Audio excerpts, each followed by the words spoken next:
உண்டாக்குகிறவன் சத்துருவாகிய சாத்தான். ஏனெனில் உங்களுக்குள் பயம் வர வர ஆண்டவராகிய இயேசு கிறிஸ்து மீது உங்களுக்கு இருந்த நம்பிக்கை விசுவாசத்தில் சோர்ந்து போவீர்கள். உங்களுக்கான உயர்வு இதனாலே தடைப்படும். உங்களுடைய உயர்வை தடுக்க, உங்களுக்கு வருகிற ஆசீர்வாதத்தை தடுப்பதற்காக, நீங்கள் ஆண்டவரோடு இருக்கிற ஐக்கியத்தை குறைப்பதற்காகத்தான் சத்ருவாகிய சாத்தான் பயத்தை உண்டு பண்ணி உங்களை கண்ணியில் விழ வைக்கிறான்.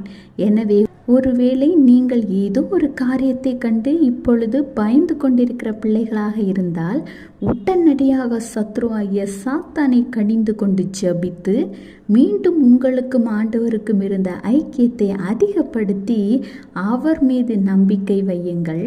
உங்களை ஆண்டவர் உயர்ந்த அடைக்கலத்திலே கொண்டு போவதை யாராலும் தடை செய்ய முடியாது. Have a blessed day. Jesus bless you.